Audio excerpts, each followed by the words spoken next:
तौहीद की अमानत सीनों में है हमारे, आसान नहीं मिटाना नामो निशा हमारा। हर दिन पॉपुलर फ्रंट पर एक नया इल्जाम लगाया जाएगा, पॉपुलर फ्रंट को नया टारगेट किया जाएगा। पॉपुलर फ्रंट के मेंबर से भी मैं यहां पर कहना चाहता हूं, रेडी हो जाओ, यूएपी आने वाला है, ईडी केसेस आप पर पड़ने वाले हैं, एनआईए आपके पीछे आने वाला है, नेशनल सिक्योरिटी एक्ट आप पर लगाने वाले हैं, सेडिशन केस आप पर लगाने वाले हैं, ये सारे चीज आने वाले हैं। इस सब के लिए रेडी रहने का एक वक्त आ गया है, ये सब चीज आएगा।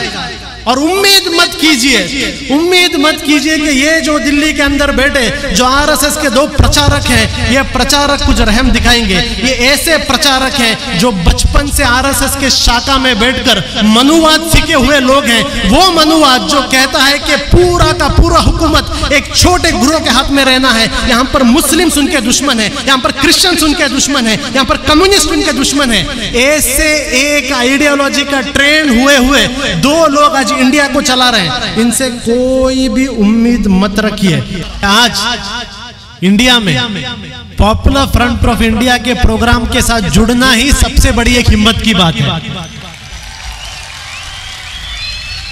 पॉपुलर फ्रंट ऑफ इंडिया के साथ वही लोग जुड़ते हैं जिनके पास हिम्मत होता है।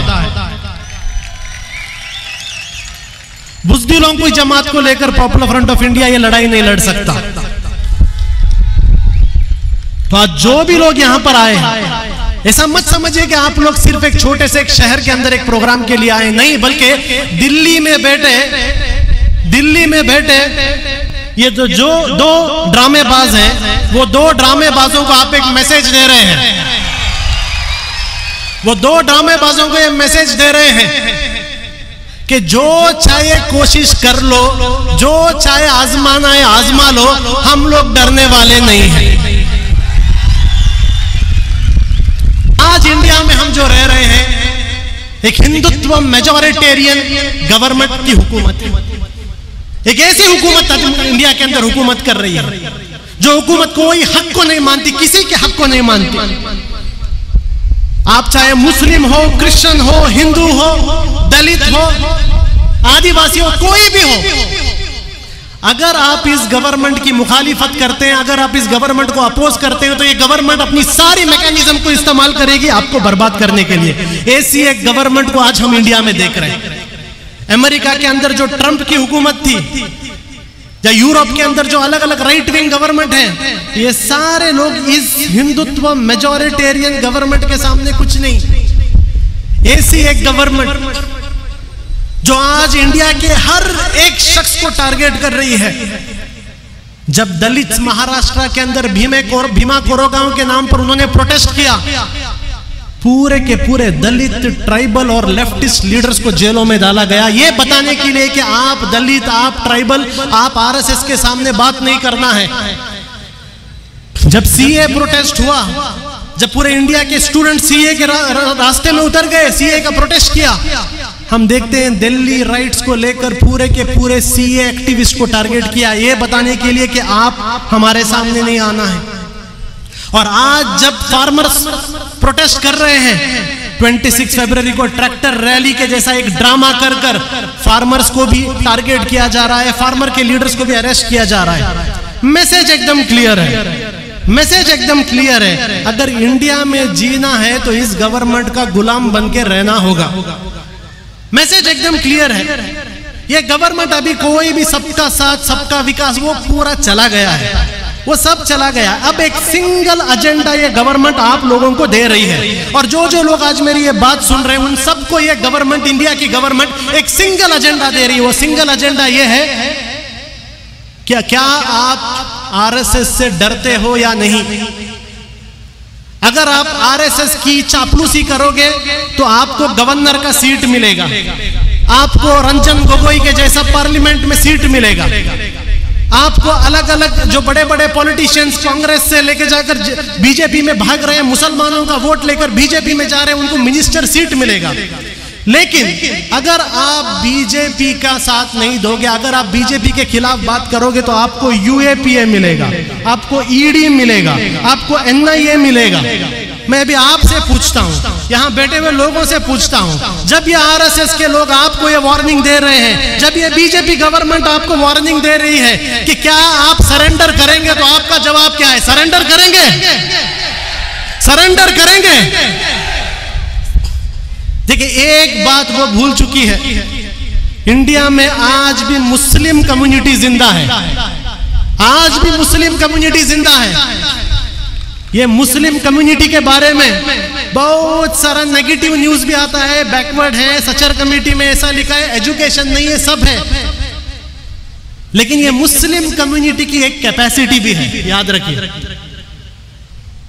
ये मुस्लिम कम्युनिटी की एक कैपेसिटी भी है, जो अल्लामा इकबाल ने कहा है, तौहीद की अमानत सीनों में है हमारे, आसान नहीं मिटाना नामो निशा हमारा। ये इंडिया की मुस्लिम कम्युनिटी को आज लीड लेना होगा, ये आरएसएस को जवाब देने के लिए। जब ये आरएसएस इंडियन फैब्रिक को तबाह करने की कोशिश कर रहा है, इंडियन मुस्लिम्स को लीड लेना पड़ेगा। और आज पॉपुलर फ्रंट ऑफ इंडिया वो लीड ले रहा है, इसलिए हम लोग देख रहे हैं हर दिन पॉपुलर फ्रंट को टारगेट किया जा रहा है। दिल्ली के अंदर सीए प्रोटेस्ट हुए, टारगेट पॉपुलर फ्रंट को बनाया गया। दिल्ली में दंगे कर कर मुसलमानों की जान ली गई, लेकिन केस पॉपुलर फ्रंट पर डाला गया, ईडी पॉपुलर फ्रंट के पीछे आई। अभी हम देखते हैं हाल ही में कल यूपी के अंदर पॉपुलर फ्रंट ऑफ इंडिया के 2 मेंबर्स को, पॉपुलर फ्रंट ऑफ इंडिया के 2 मेंबर्स, आपके जैसे ही 2 कैडेट्स, ये 2 कैडर्स को कल यूपी पुलिस ने अरेस्ट किया। 11 तारीख को अरेस्ट किया, 16 तारीख तक उन्हें मीडिया के सामने प्रेजेंट नहीं किया। और कल जब हमने केरला में पुलिस कंप्लेंट फाइल किया, तब शाम को लेके आकर वहां पर एक प्रेस कॉन्फ्रेंस करते हैं, और प्रेस कॉन्फ्रेंस में बताया जाता है कि ये लोग ब्लास्ट करने आए थे, ये लोग टेररिस्ट अटैक करने आए थे, ये लोग एक्सप्लोजिव लेके घूम रहे थे। यानी 11 तारीख को अरेस्ट करने के बाद 16 तारीख आपको पता चला कि ये लोग टेरर अटैक करने आए थे। इसका मतलब क्या है? याद रखिए, पॉपुलर फ्रंट ऑफ इंडिया को हर दिन टारगेट किया जाएगा। मैं यहाँ बैठे हुए हर एक आदमी से कहता हूं, अगर कोई सोच रहा है कि पॉपुलर फ्रंट को टारगेट बंद हो जाएगा, गलतफहमी है। एवरी डे, हर दिन पॉपुलर फ्रंट पर एक नया इल्जाम लगाया जाएगा, पॉपुलर फ्रंट को नया टारगेट किया जाएगा। पॉपुलर फ्रंट के मेंबर्स से भी मैं यहां पर कहना चाहता हूं, रेडी हो जाओ, यूएपीए आने वाला है, ईडी केसेस आप पर पड़ने वाले हैं, एनआईए आपके पीछे आने वाला है, नेशनल सिक्योरिटी एक्ट आप पर लगाने वाले हैं, सेडिशन केस आप पर लगाने वाले हैं, ये सारे चीज आने वाले हैं। इस सब के लिए रेडी रहने का एक वक्त आ गया है, ये सब चीज आएगा। और उम्मीद मत कीजिए कि ये जो दिल्ली के अंदर बैठे जो आरएसएस के 2 प्रचारक हैं, ये प्रचारक कुछ रहम दिखाएंगे। ये ऐसे प्रचारक हैं जो बचपन से आरएसएस के शाखा में बैठकर मनुवाद सीखे हुए लोग हैं। वो मनुवाद जो कहता है कि पूरा का पूरा हुकूमत एक छोटे ग्रोह के हाथ में रहना है। यहाँ पर मुस्लिम उनके दुश्मन है, यहाँ पर क्रिश्चियंस उनके दुश्मन है, यहाँ पर कम्युनिस्ट उनके दुश्मन है। ऐसे एक आइडियोलॉजी का ट्रेंड हुए 2 लोग आज इंडिया को चला रहे हैं। इनसे कोई भी उम्मीद मत रखिए, सिर्फ एक ही उम्मीद रखिए, वो उम्मीद ये है कि हर दिन आपको टारगेट किया जाएगा। मैंने सुना मंगलोर के अंदर एसडीपीआई के एक्टिविस्ट एसडीपीआई जिंदाबाद बोल रहे थे, और यहां पर केस डाला गया उन पर यह कहकर कि वो पाकिस्तान जिंदाबाद कह रहे हैं। देखिए, इसमें आप अरेस्ट हुए हैं, हमारे जो मेंबर्स अरेस्ट हुए हैं, आप उसमें शर्म मत कीजिए। शर्म यहां की पुलिस को करना है, शर्म दक्षिण कन्नड़ा की पुलिस को करना है। आप शर्म मत कीजिए। मैं कहता हूं, जो लोग अरेस्ट हुए उनको सेलिब्रेट कीजिए, हीरो बनाइए उन्हें। वो 3 लोग जो अरेस्ट हुए हैं दक्षिण कन्नड़ा में, वो आपके हीरो हैं। और यहां पर शर्म किसको होना है? यहां पर दक्षिण कन्नड़ा की पुलिस को होना है, जो बीजेपी गवर्नमेंट के प्रेशर में आकर अपनी कॉन्स्टिट्यूशनल ड्यूटी को छोड़कर बीजेपी का गुलाम बन रही है। उन्हें शर्म आना चाहिए, हमें नहीं।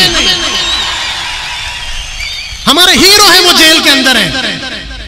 अंसद बी फिरोज जो आज यूपी के जेल में हमारे हीरो हैं वो। और मैं इस स्टेज से आज कहता हूं, पॉपुलर फ्रंट ऑफ इंडिया के पास जो कुछ है, पॉपुलर फ्रंट के पास जो कुछ है, सब कुछ लगा देंगे उनके इंसाफ के लिए इंशाअल्लाह। जो कुछ है सब लगा देंगे।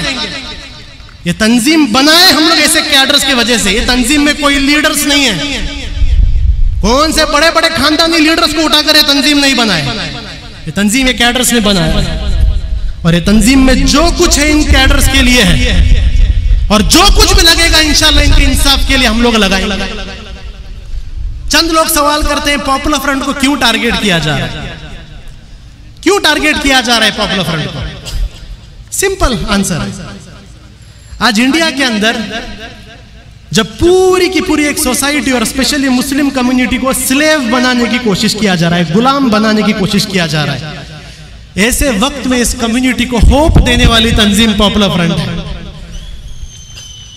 जब सब लोग कहते थे आप कागज दिखाओ, कागज दिखाओ, कागज दिखाओ, जब इस कम्युनिटी के अंदर डर पैदा करने की कोशिश किया जा रहा था कि आपका सिटीजनशिप निकाला जाएगा, उस वक्त इस कम्युनिटी को कहने वाली एक तंजीम है कि बॉयकॉट एनआरसी, बॉयकॉट सीए, एक भी डॉक्यूमेंट नहीं दिखाएंगे, हमारे मुल्क है वो, आप कौन होते हो हमसे डॉक्यूमेंट पूछने वाले।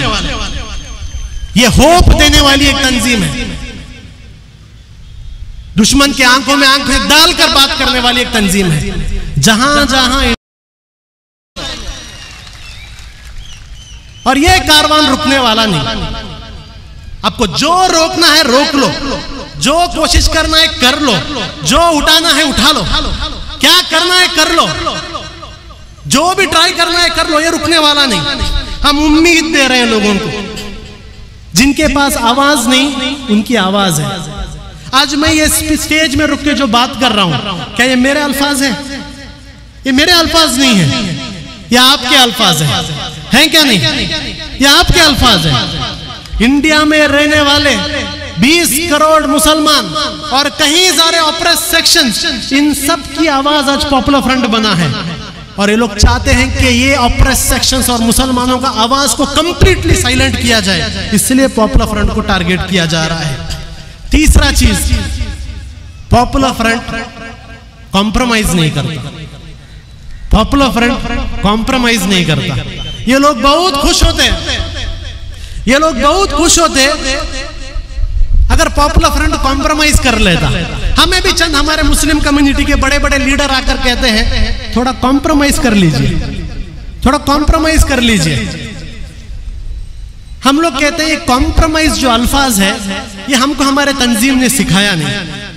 हमारे तंजीम ने हमने बहुत कुछ सिखाया है, बहुत कुछ सिखाया है, लेकिन ये कॉम्प्रोमाइज हमारे तंजीम ने हमें नहीं सिखाया।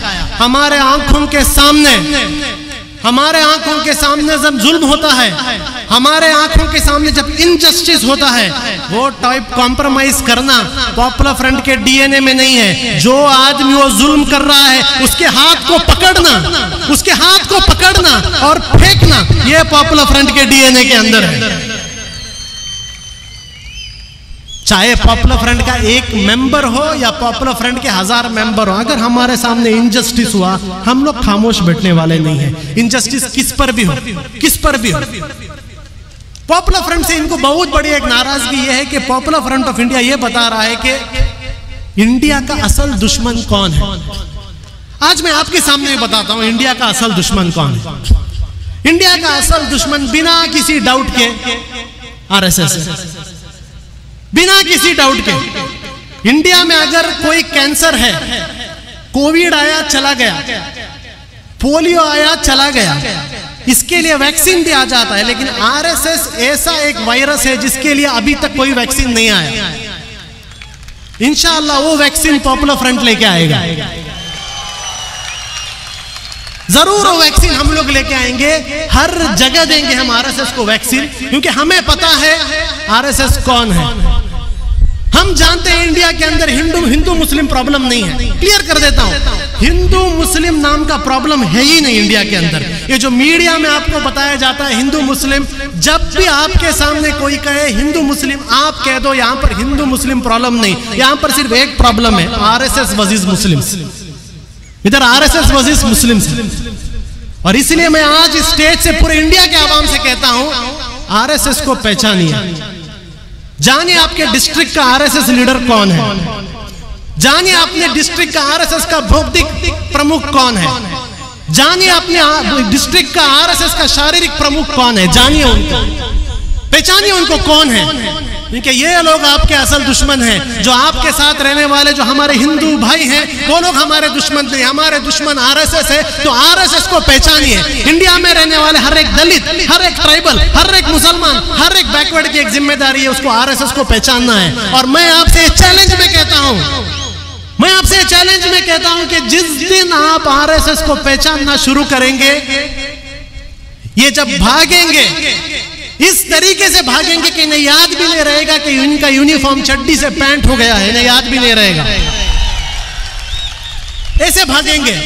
आपको सिर्फ एक काम करना है, आरएसएस को पहचानिए। जानिए आरएसएस कौन है, आपके डिस्ट्रिक्ट में कौन है, आपके मंडल में कौन है, बस जानिए, पहचान के रखिए बस।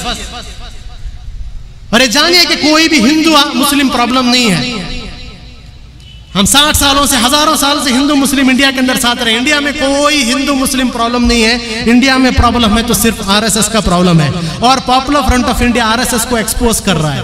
हम बता रहे हैं कि कितने बड़े बुज़दिल हैं ये, जो बड़े बड़े लिंचिंग के वक्त आते हैं ना, 25 लोग 30 लोग मिलकर एक बेकसूर आदमी को जब मारने के लिए आते हैं, लेकिन बहुत सारे वाक्य ऐसे हैं जो मीडिया के अंदर नहीं आया। जब यही दो मजलूम लोग रुककर हिम्मत के साथ इस 30-40 भगोड़े आरएसएस वालों का सामना करते हैं, ये लोग भाग जाते हैं। इतनी बुज़दिल कौम ये आरएसएस है। ये आरएसएस की बुज़दिली को हमें एक्सपोज करना है। We have to export their cowardness. दूसरा चीज, हम लोगों से कहते हैं कि आरएसएस को कन्फ्रंट करने का एक ही रास्ता है। वो रास्ता क्या है? वो रास्ता है आरएसएस की मुखालिफत करो, अपोज करो, कन्फ्रंट करो। आरएसएस को पॉलिश मार के कोई काम होने वाला नहीं। चंद हमारे मुस्लिम लीडर्स भी, थोड़े सेक्युलर लीडर्स भी आकर कहते हैं थोड़ा पॉलिश मारेंगे, थोड़ा अपीजमेंट करेंगे, थोड़ा आरएसएस के साथ अच्छा ताल्लुकात करेंगे, सब ठीक हो जाएगा। ये बेवकूफों को इतना भी नहीं मालूम, यही बेवकूफ कह रहे थे बाबरी मस्जिद दे दो, बाबरी मस्जिद दे दो, सब ठीक हो जाएगा। ये वही बेवकूफ थे जो अपने आप को मुस्लिम इंटेलेक्चुअल्स कह रहे थे। ये वही बेवकूफ थे जो कह रहे थे बाबरी मस्जिद दे दो, सब ठीक हो जाएगा। अब तो बाबरी मस्जिद का जमीन चला गया है। क्या इंडिया में शांति आ गई? क्या इंडिया के अंदर सुकून आ गया? बाबरी मस्जिद दे दी है, गवर्नमेंट के तरफ से ट्रस्ट बना दिया मंदिर बनाने के लिए, लेकिन आज मंदिर के कलेक्शन के नाम पर गली गली में दंगे हो रहे हैं। मध्य प्रदेश में दंगे हो रहे हैं, यूपी में दंगे हो रहे हैं। अगर इनको मंदिर के लिए जगह मिल गई तो दंगे क्यों हो रहे हैं इंडिया के अंदर? क्यों मुसलमानों पर अटैक हो रहे हैं? मंदिर मस्जिद की जमीन तो मिल गई ना। कहाँ है वो बेवकूफ लोग जो आकर कह रहे थे कि जगह दे दो, जगह दे दो, सब ठीक हो जाएगा। अब जगह मिल गया, फिर क्यों इंडिया में मुसलमानों पर अटैक हो रहा है? क्यों मुसलमान मर रहे हैं? क्यों जाने जा रहे हैं? क्यों मस्जिदों पर अटैक हो रहा है? क्यों घरों को जलाया जा रहा है? क्यों हमारे दुकानों को जलाया जा रहा है? क्यों? वो इसलिए क्योंकि इन्हें कभी भी मंदिर से कोई लेना देना नहीं था। इन्हें कभी भी कोई मंदिर से लेना देना नहीं था। इनका कोई भी हिंदू धर्म से कोई लेना देना नहीं है। इसलिए मैं कह रहा हूं आरएसएस और हिंदू धर्म का कोई भी रिलेशनशिप नहीं है। आरएसएस इंडिया का सबसे बड़ा एंटी हिंदू है। आरएसएस इंडिया का सबसे बड़ा एंटी हिंदू है। पूरे दुनिया में हिंदू कम्युनिटी का नाम आरएसएस ने खराब किया है, हमने खराब नहीं किया। आज अमेरिका के बड़े बड़े सेलिब्रिटीज इंडिया के हिंदू कम्युनिटी के बारे में बात करते हैं। हमने बताया कि उन्हें ये आरएसएस के कारनामों की वजह से हुआ। तो आरएसएस के सामने अपीजमेंट पॉलिटिक्स कर कर, आरएसएस के सामने झुककर, पॉलिश मारकर कुछ नहीं होता। आरएसएस के सामने एक ही सॉल्यूशन है। वो सॉल्यूशन क्या है? आंखों में आंख डालकर बात करो। और आज मैं इस स्टेज से आप सब लोगों को कह रहा हूं, ये जो राम मंदिर के कलेक्शन के लिए आ रहे हैं आपके घरों में, आपके सामने एक ही बात बताता हूं। जिस तरीके से एनआरसी को बॉयकॉट किया था, अगर ये लोग आपके घर में और दुकान में राम मंदिर के लिए पैसे मांगने के लिए आए, एक पैसा भी मत दीजिए इन्हें, एक पैसा भी मत दीजिए। मैं सारे मुस्लिम बिजनेसमैन से कहता हूं, मैं सारे मुस्लिम दुकान के ओनर से कहता हूं, अगर इतनी बड़ी गैरत है अगर एक तिलके के बराबर हिम्मत है, अगर घर में जाकर अपने बीवी बच्चों को अपना चेहरा दिखाने की हिम्मत है, तब ये जब आरएसएस के लोग आपके दुकानों में आते हैं पैसा पूछने के लिए, 1 रुपया भी मत दीजिए इन्हें, 1 पैसा भी मत दीजिए। वो इसलिए क्योंकि ये राम का मंदिर नहीं है, ये राम का मंदिर नहीं है, ये आरएसएस का मंदिर है। और मुसलमानों के पैसे से आरएसएस के मंदिर में 1 ईंट भी नहीं जाएगा इंशाअल्लाह। ये आज़म हमें करना है, 1 रुपया भी हमें नहीं देना है। पॉपुलर फ्रंट से लोग चाहते हैं कि हम बेंड हो, हमारे पीछे ईडी को बेच दिए। वो ईडी जिस ईडी ने पी चिदंबरम को 14 दिन ऑफिस में सुलाया था, वो ईडी जिस ईडी ने डीके शिव कुमार को जेल में डाल दिया था, वो ईडी जिसके नाम से रॉबर्ट वाड्रा कांपता है, वो ईडी जिसके नाम से बड़े बड़े कांग्रेस के पॉलिटिशियन डर के बीजेपी में जम मारते हैं, उस ईडी को हमारे पीछे छोड़ा गया था। ईडी आई हमारे पीछे, रेड भी हुआ, मेरे घर में भी रेड हुआ, लेकिन रेड के बाद हमने ईडी को भी समझाया, भाई पॉपुलर फ्रंट के घर में और ऑफिस में रेड मारना मतलब कोई पॉलिटिशियन के घर में रेड मारने जैसा नहीं है। पूरे इंडिया में हमने ईडी का कैरेक्टर असैसिनेशन किया, हमने बता दिया ईडी क्या है। ईडी इज नथिंग बट अ सुपारी किलर ऑफ आरएसएस। आरएसएस के सुपारी में काम करने वाला एक एजेंसी है।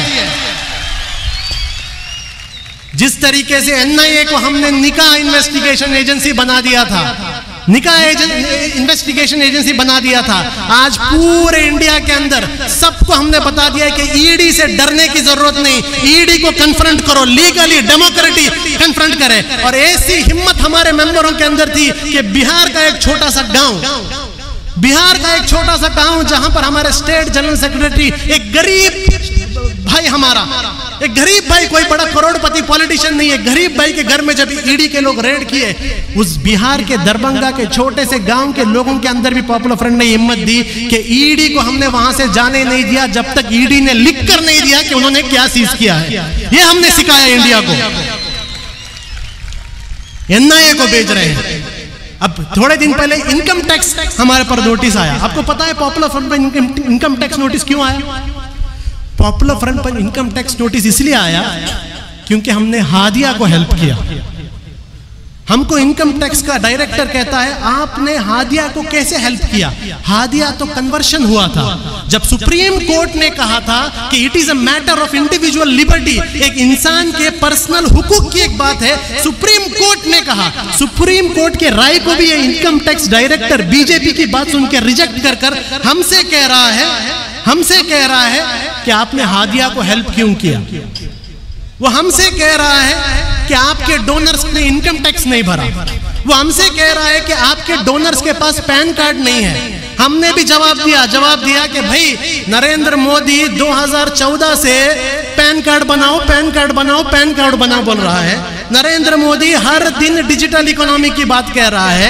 निर्मला सीतारामन आकर इनकम टैक्स भरो बोल रहे हैं। जब इतना पूरा गवर्नमेंट की एजेंसी को इस्तेमाल करके इंडिया में सिर्फ 4% लोग इनकम टैक्स भर रहे हैं, तो पॉपुलर फ्रंट के ऊपर जिम्मेदारी कैसे आई कि लोगों का इनकम टैक्स भराने के लिए? जब गवर्नमेंट ही नाकाम है लोगों को इनकम टैक्स फाइल कराने के लिए, वो इल्जाम हम पर लगाया जा रहा है। हमने भी कहा हम जवाब देंगे, हम कोर्ट में आपसे लड़ेंगे। अब बहुत से लोग मुझसे पूछते हैं, ईडी आपके पीछे आ गया, एनआईए आपके पीछे आ गया, इनकम टैक्स आ गया, अभी स्पेशल टास्क फोर्स एसटीएफ आपके पीछे आया, आपको डर क्यों नहीं लगता? हमारा जवाब सिंपल है। पॉपुलर फ्रंट का हर एक लीडर, पॉपुलर फ्रंट का हर एक मेंबर हर दिन जब सुबह को उठता है, हम ये सोच के उठते हैं कि आज मेरे जिंदगी का सबसे बुरा दिन होगा, आज मेरे जिंदगी का सबसे बुरा दिन होगा। जब हम ये सोच के उठते हैं, आप कौन सा बड़ा प्रॉब्लम लाए तो ये प्रॉब्लम हमें बड़ा नहीं दिखता।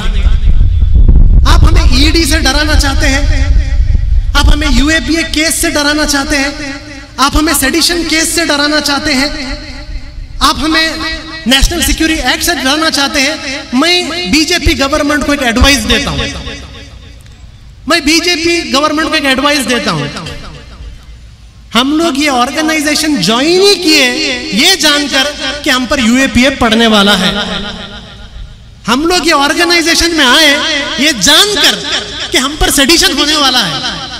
हम लोग इस ऑर्गेनाइजेशन पे आए, हमें 100% मालूम था हमारे ऊपर ईडी एनआईए आए। तो भाई जो चीज हमें पहले से ही पता है उस चीज को लेकर आप हमें डरा नहीं सकते। कुछ नया ट्राई करो, कुछ नया ट्राई करो। आपने अपने चड्डीधारी लोगों से लाठी से ट्राई किया, उससे नहीं डरे। लाठी के बाद आपने पुलिस से ट्राई किया, उससे नहीं डरे। उसके बाद एनआईए को नहीं लाए, उससे नहीं डरे। ईडी आ गया, उससे नहीं डरे। मैं आपसे कहता हूं थोड़ा क्रिएटिव बनो, थोड़ा क्रिएटिव बनो। ये चीज जिन चीज से आप हमें डराना चाहते हो ना, हम इस चीज की तलब रखते हैं। हम चाहते हैं हमारे साथ ये हो। पॉपुलर फ्रंट के काम का कोई सर्टिफिकेट नहीं है। पॉपुलर फ्रंट का काम का एक ही सर्टिफिकेट है, जब तक आरएसएस और बीजेपी हमारी मुखालिफत करते रहेगा तब तक हमें सर्टिफिकेट है हम अच्छा काम कर रहे हैं। जिस दिन बीजेपी आरएसएस हमारी तारीफ करेगा उस दिन हमें लगा कि हम बुरा काम करेंगे। तो इन चीजों से हम नहीं डरते। अब मैं लोगों से एक बात कह के मेरी बात कहता हूं, आवाम से एक मैं बात कहता हूं। पॉपुलर फ्रंट कभी भी पीछे हटने वाला नहीं है, कभी भी पीछे हटने वाला नहीं। ये कितने भी हम पर जुल्म आए, अगर कोई एक्सपेक्ट करता है हम लोग पीछे हटे, हम लोग पीछे नहीं हटेंगे। वो इसलिए क्योंकि इस्लामिक हिस्ट्री में जब हम लोग छोटे छोटे मदरसे में होते हैं हमें एक स्टोरी सिखाया जाता है। इंडिया के सारे और दुनिया के सारे मुसलमानों को एक स्टोरी सिखाया जाता है। हमारे मदरसों में, हमारे घर में एक छोटा स्टोरी सुनाया जाता है। वो स्टोरी ये है कि बिलाल हबशी नाम के एक बहुत बड़े सहाबा थे।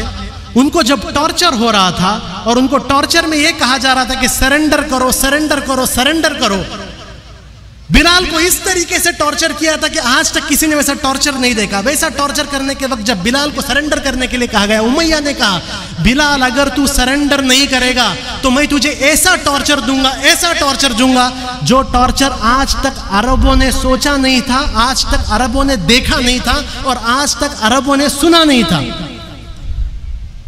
तब बिलाल का जवाब था, उमैया तू जो टॉर्चर करना है कर, मैं भी तुझे ऐसा सबर और ऐसा इस्तकामत दिखाऊंगा जो इस्तकामत आज तक अरबों ने सुना नहीं होगा, देखा नहीं होगा और सोचा नहीं होगा। हम लोग ये बिलाल के वाकिया सुनकर बड़े हुए लोग हैं। आप हमें ईडी से डराओगे, आप हमें एनआईए से डराओगे, आप हमें यूएपीए से डराओगे, ये सब चलने वाला नहीं है। अगर आप चाहते हैं पॉपुलर फ्रंट की हिम्मत तोड़ने के लिए, अगर आप चाहते हैं पॉपुलर फ्रंट पर केसेस डाल के डराने के लिए, तो मैं आज पॉपुलर फ्रंट की तरफ से आपको कहता हूं कि हम भी पॉपुलर फ्रंट का हर एक मेंबर ऐसा आपको स्ट्रगल दिखाएंगे जो स्ट्रगल आज तक आरएसएस ने कभी सुना नहीं होगा, कभी देखा नहीं होगा और कभी सोचा नहीं होगा।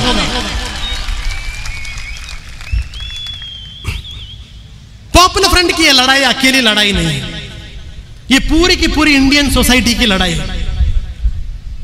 इसमें मैं आज इंडिया के सारे आवाम से कहता हूं कि देखिए, पॉपुलर फ्रंट को हर साल आप लोग रमजान में फंड देते हैं।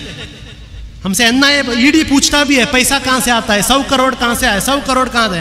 भाई क्या 100 करोड़? पॉपुलर फ्रंट पूरे इंडिया में अगर एक दिन रास्ते में उतरे, 100 नहीं 500 करोड़ हम लोग कलेक्ट करने की कैपेसिटी है हमारे अंदर। 100 करोड़ क्या है आपके लिए? वो बिरयानी लग्जरी होगा। हम तो हर दिन बिरयानी खाते हैं हमारे घरों के अंदर। ये वही लोग जो न्यूज चैनल के अंदर बैठ के कह रहे थे शाहीन बाग में बिरयानी कहां मिली, बिरयानी कहां मिली। तुम्हारे वास्ते बिरयानी साल में एक बार मिलता है शायद, हमारे लिए हर बार नहीं, हर जुमा बनती है घरों में। आप लोग हमसे बोलो कि 100 करोड़ कहां से आया? कौन सी बड़ी चीज है? 20 करोड़ इंडियन मुसलमान हैं, 20 करोड़, और कितने सारे क्रिश्चियंस, कितने सारे दलित, कितने सारे सिख, हर कोई देता है पॉपुलर फ्रंट को। एक दिन में 100 करोड़ हम लोग जमा सकते हैं। लेकिन मैं आज लोगों से कहता हूं कि आपका सपोर्ट सिर्फ फंडिंग तक काफी नहीं है। चंद लोग सिर्फ फंडिंग करते हैं, सिर्फ फंडिंग कर कर काफी नहीं है। आज के बाद आपका सपोर्ट फंडिंग से एक स्टेप आगे भी चाहिए। जो जो काम, जो जो कैंपेन्स पॉपुलर फ्रंट करता है, हम चाहते हैं कि आप लोग भी हमारे साथ कंधे से कंधा मिलाकर हमारे सारे कैंपेन्स में, हमारी सारी लड़ाई में हमारा साथ दें। यह होगा आपकी जिम्मेदारी। अभी वो दिन गया कि आप लोग अपने घर के अंदर एसी डालकर ये सोचें कि ये पॉपुलर फ्रंट और आरएसएस वाले अपना काम कर लेंगे, नहीं, ये पॉपुलर फ्रंट आरएसएस का प्रॉब्लम नहीं है। हर वो शख्स जो आरएसएस के साथ नहीं है वो टारगेट होने वाला है। 21 इयर्स की एक एनवायरनमेंट एक्टिविस्ट जिसके माँ बाप मोदी के सपोर्टर थे, उस एनवायरनमेंट एक्टिविस्ट दिशा को भी इन्होंने नहीं छोड़े। 80 साल के बुजुर्ग जो सिख हमारे फार्मर्स हैं, उन लोगों को भी ये लोग खालिस्तानी बोल रहे हैं। तो ये छोड़ दीजिए कि सिर्फ पॉपुलर फ्रंट का प्रॉब्लम है, वो गया। पॉपुलर फ्रंट का प्रॉब्लम नहीं, हर वो शख्स जो आरएसएस के साथ नहीं वो आज प्रॉब्लम में है, वो टारगेट में है। तो ये लड़ाई सिर्फ पॉपुलर फ्रंट को साल में एक बार फंड देके लड़ाई काफी नहीं, फंड भी देना है। जितना आप पिछले साल दिए थे इंशाल्लाह इस रमजान में आपके पास आएंगे, उससे ज्यादा फंडिंग हमें इंशाल्लाह आपके पास से चाहिए इस बार। लेकिन उसके साथ साथ पॉपुलर फ्रंट के साथ रुकना भी है। जब पॉपुलर फ्रंट पर हमला होता है, जब पॉपुलर फ्रंट को बदनाम करने की कोशिश की जाती है, हम चाहते हैं कि पूरी की पूरी कम्युनिटी की तरफ से आवाज आए, पूरी की पूरी कम्युनिटी की तरफ से आवाज आए, पूरी की पूरी कम्युनिटी इनको जवाब दे। और आज जो आप लोग यहां पर जमे हैं, आप लोग तो सिर्फ एक पर्सनल लेवल पर जमे हैं, लेकिन मैं इतना बता देता हूं, आज आपका यहां पर जमना और पूरे इंडिया में जो आज पॉपुलर फ्रंट डे में जो आवाम जमी है, इससे बड़ा थप्पड़ ये नरेंद्र मोदी, अमित शाह और इनके पूरी गैंग को इससे बड़ा थप्पड़ कहीं पर पड़कर नहीं, ये थप्पड़ आप लोग आज दे रहे हैं, जो आज आप लोग हमारे साथ खड़े हैं। बस ये मैं आपसे कहना चाहता हूं कि लड़ाई बहुत लंबी है। इंडिया के डेमोक्रेटिक सेटअप, इंडिया के कॉन्स्टिट्यूशन और इंडिया के सेक्युलर फैब्रिक को बचाने की लड़ाई है। जो लड़ाई टीपू सुल्तान ने लड़ी थी, जो लड़ाई कुनी मोहम्मद हाजी ने लड़ी थी, वो लड़ाई को वापिस हमें लड़ना है। इस बार कोई बाहर से आया हुआ दुश्मन नहीं है। इसी नागपुर से एक फैसिस्ट ऑर्गेनाइजेशन हमारे देश के डेमोक्रेसी, कॉन्स्टिट्यूशन, माइनॉरिटी राइट्स को तबाह करने पर निकली है। तो अब घर पर बैठेंगे तो नहीं होगा। जिस तरीके से आप लोग सीए के वक्त रास्ते पर उतरे थे, अभी वापिस जब ये सीए आएंगे, वापिस आप लोगों को रास्ते पर उतरना होगा, वापिस आपको हक के लिए लड़ना होगा। और सिर्फ मुसलमानों के हक के लिए नहीं, जब भीमा कोरेगांव में दलितों को हमला किया, आपको दलितों के लिए हक के लिए लड़ना पड़ेगा। जब क्रिश्चियंस के चर्चों पर अटैक होगा, आपके क्रिश्चियंस के लिए लड़ना होगा। जब फार्मर्स और सिख लोगों पर वहां पर हमला हो रहा है, लाठी पड़ रहा है, खालिस्तानी कह रहे हैं, उनके हक के लिए लड़ने की जिम्मेदारी इंडियन मुस्लिम सोसाइटी की है। और ये लड़ाई हमें लड़नी है। हमारा इस बार का नारा यही है, for the nation with popular front. तो पॉपुलर फ्रंट की तरफ से मैं इतना आप लोगों को बताता हूं, इंशाअल्लाह जब तक पॉपुलर फ्रंट ऑफ इंडिया का लास्ट मेंबर इंडिया में रहेगा, तब तक इंशाअल्लाह हम लोग ये लड़ाई को लड़ते रहेंगे इंशाअल्लाह। मैं आपसे भी ये गुजारिश करके अपनी बात को खत्म करता हूं कि जिस तरीके से आज तक आप लोगों ने हमें साथ दिया, ये साथ और भी दीजिए। एक लंबी लड़ाई है, इंशाअल्लाह इंशाअल्लाह साथ में एक दूसरे का हाथ पकड़कर, कंधे से कंधा रखकर इंशाअल्लाह इंडिया से ये फैसिज्म का जो एक डिजीज है, इस डिजीज को इंशाअल्लाह हम खत्म करके रहेंगे। वाखिर दाना अल्हम्दुलिल्लाहि रब्बिल आलमीन। अस्सलाम वालेकुम। मिल्लत टाइम्स को आपकी जरूरत है, हमारी आप माली मदद करें। हर महीने सिर्फ 100 रुपये और 1 साल के लिए एक साथ सिर्फ 1000 रुपये। रकम भेजने के लिए यहाँ दिए गए फोन पे, गूगल पे और पेटीएम नंबर का इस्तेमाल कर सकते हैं।